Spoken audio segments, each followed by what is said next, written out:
ಅಹಮದಾಬಾದ್ನ ವಿಮಾನ ದುರಂತ ತನಿಖೆ ಚುರುಕುಗೊಂಡಿದೆ. ಕೆಲವೇ ಕ್ಷಣದಲ್ಲಿ ಡಿಜಿಸಿಎ ಅಧಿಕಾರಿಗಳಿಂದ ಮೀಟಿಂಗ್ ನಡೆಯುತ್ತೆ. ರಾಮ್ ಮೋಹನ್ ನಾಯ್ಡು ನೇತೃತ್ವದಲ್ಲಿ ಸಮಾಲೋಚನೆ ನಡೆಯುತ್ತೆ. ಸಚಿವಾಲಯದ ಕಚೇರಿಯಲ್ಲಿ ಹೈ ವೋಲ್ಟೇಜ್ ಮೀಟಿಂಗ್ ಇರುತ್ತೆ. ಏವಿಯೇಷನ್ ಮಿನಿಸ್ಟರ್ ಕಚೇರಿಯಲ್ಲಿ ಮೀಟಿಂಗ್ ಇರುತ್ತೆ. ಸುರಕ್ಷತೆಯ ಕುರಿತು ಚರ್ಚೆ ನಡೆಯುತ್ತೆ. ಉನ್ನತ ಮಟ್ಟದ ಅಧಿಕಾರಿಗಳ ಸಭೆ ಇರುತ್ತೆ. ಡಿಜಿಸಿಎ ಸಭೆ, ಡಿಜಿಸಿಎ ಮಹಾನಿರ್ದೇಶಕರು,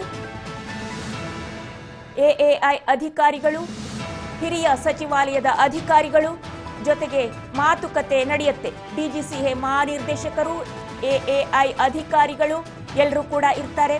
ಜೊತೆಗೆ ಸಚಿವಾಲಯದ ಹಿರಿಯ ಅಧಿಕಾರಿಗಳು ಕೂಡ ಉಪಸ್ಥಿತರಿರ್ತಾರೆ. ಅಹಮದಾಬಾದ್ ವಿಮಾನ ದುರಂತದ ಕುರಿತಂತೆ ತನಿಖೆ ಚುರುಕುಗೊಳ್ತಾ ಇದೆ.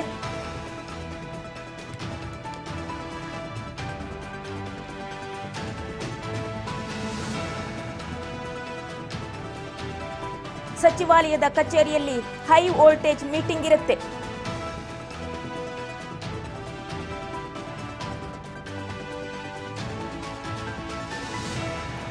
ಡಿಜಿಸಿಎ ಮಹಾನಿರ್ದೇಶಕರು ಇರ್ತಾರೆ. ಆ ಸಭೆಯಲ್ಲಿ ಸಚಿವಾಲಯದ ಹಿರಿಯ ಅಧಿಕಾರಿಗಳಿರ್ತಾರೆ. ತನಿಖೆ ಚುರುಕುಗೊಳ್ತಾ ಇದೆ. ಯಾವ ರೀತಿಯಲ್ಲಿ ತನಿಖೆ ಸಾಗಬೇಕು, ಇದರ ಕಾರಣಗಳನ್ನ ಯಾವ ರೀತಿಯಲ್ಲಿ ಪತ್ತೆ ಹಚ್ಚಬೇಕು, ಈ ಎಲ್ಲ ವಿಚಾರವಾಗಿ ಮಾತುಕತೆಗಳು ಉನ್ನತ ಮಟ್ಟದಲ್ಲಿ ನಡೆಯುತ್ತೆ. ಪತನ ಹೇಗಾಯ್ತು, ಯಾಕಾಯ್ತು, ಯಾವ ನಿಟ್ಟಿನಲ್ಲಿ ತನಿಖೆಯನ್ನ ಚುರುಕುಗೊಳಿಸಬೇಕು, ಇನ್ನಷ್ಟು ಚುರುಕುಗೊಳಿಸಬೇಕು, ಇನ್ನು ಮುಂದೆ ಈ ರೀತಿ ಆಗದ ಹಾಗೆ ಹೇಗೆ ನೋಡ್ಕೊಳ್ಬೇಕು, ಹೀಗೆ ಎಲ್ಲ ರೀತಿಯಲ್ಲಿ ಮಾತುಕತೆಗಳು ಡಿಜಿಸಿಎ ಅಧಿಕಾರಿಗಳ ಸಭೆಯಲ್ಲಿ ನಡೆಯುತ್ತೆ.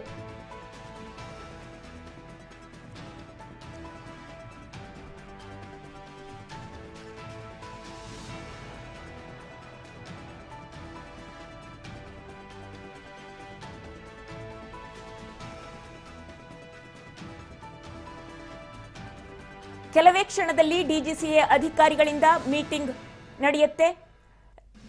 ಏವಿಯೇಷನ್ ಮಿನಿಸ್ಟರ್ ರಾಮ್ ಮೋಹನ್ ನಾಯ್ಡು ನೇತೃತ್ವದಲ್ಲಿ ಈ ಮೀಟಿಂಗ್ ನಡೆಯುತ್ತೆ. ಅಲ್ಲಿ ಉನ್ನತ ಮಟ್ಟದ ಅಧಿಕಾರಿಗಳು ಸಮಾಲೋಚನೆಯನ್ನ ನಡೆಸ್ತಾರೆ. ಸುರಕ್ಷತೆಯ ಕುರಿತು ಉನ್ನತ ಮಟ್ಟದ ಅಧಿಕಾರಿಗಳಿಂದ ಮಾತುಕತೆ ನಡೆಯುತ್ತೆ.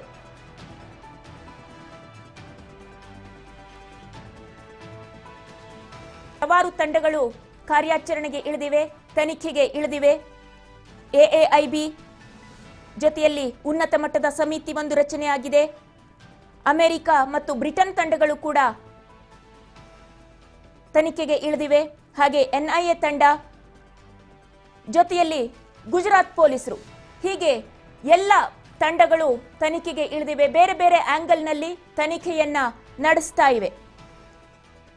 ನಾಗರಿಕ ವಿಮಾನಯಾನ ಸಚಿವಾಲಯದ ಅಡಿಯಲ್ಲಿ ಕಾರ್ಯನಿರ್ವಹಿಸ್ತಾ ಇರುವಂತಹ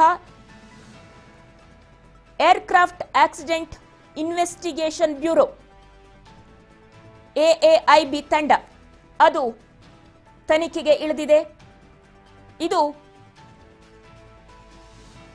ದೇಶದಲ್ಲಿ ನಡೆಯುವಂತಹ ವಿಮಾನ ದುರಂತಗಳ ತನಿಖೆಯನ್ನು ಮಾಡುವಂತಹ ಅಧಿಕೃತವಾದ ತಂಡ ಎಎಐಬಿ, ಅದು ಕೂಡ ತನಿಖೆಗೆ ಇಳಿದಿದೆ.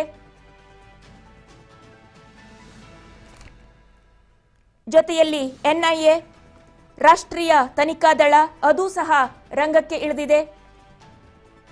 ಅದು ವಿಧ್ವಂಸಕ ದೃಷ್ಟಿಕೋನದ ಆಂಗಲ್ನಿಂದ ಕೂಡ ತನಿಖೆಯನ್ನ ನಡೆಸೋದಕ್ಕೆ ಮುಂದಾಗಿದೆ. ಆ ನಿಟ್ಟಿನಲ್ಲಿ ಕೂಡ, ಯಾಕೆಂದ್ರೆ ಯಾವ ಒಂದು ಆಂಗಲ್ ಅನ್ನ ಕೂಡ ತಳ್ಳಿ ಹಾಕೋ ಹಾಗಿಲ್ಲ. ಸಾಧ್ಯತೆಗಳು ಹಲವಿರಬಹುದು, ಯಾವುದೇ ಇರಬಹುದು. ಇಂಥದ್ದೇ ಅಂತ ನಿಖರವಾದ ಕಾರಣಗಳು ಇನ್ನೂ ಗೊತ್ತಾಗ್ತಾ ಇಲ್ಲ.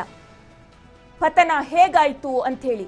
ಹಾಗಾಗಿ ವಿಧ್ವಂಸಕ ಕೃತ್ಯಗಳು ನಡೆದಿರಬಹುದಾ ಗೊತ್ತಾಗದ ರೀತಿಯಲ್ಲಿ ಆ ಆಂಗಲ್ ಅನ್ನ ಕೂಡ ನೋಡ್ಲಾಗ್ತಾ ಇದೆ. ಹಾಗಾಗಿ ಎನ್ಐಎ ತಂಡ ಕೂಡ ತನಿಖೆಗೆ ಇಳಿದಿದೆ. ರಾಮ್ ಮೋಹನ್ ನಾಯ್ಡು ನೇತೃತ್ವದಲ್ಲಿ ಸಮಾಲೋಚನೆ ನಡೆಯುತ್ತೆ. ಡಿಜಿಸಿಎ ಅಧಿಕಾರಿಗಳ ಸಭೆ ನಡೆಯುತ್ತೆ ಇವತ್ತು. Civil aviation minister Ram Mohan Naidu ಅವರ ನೇತೃತ್ವದಲ್ಲಿ ಅವರ ಕಚೇರಿಯಲ್ಲೇ ಈ ಒಂದು ಉನ್ನತ ಮಟ್ಟದ ಸಭೆ ನಡೆಯುತ್ತೆ. ಸಭೆಯಲ್ಲಿ ಹಲವಾರು ಅಂಶಗಳನ್ನ ಮುಂದಿಟ್ಕೊಂಡು ಚರ್ಚೆಯನ್ನ ಮಾಡಲಾಗುತ್ತೆ.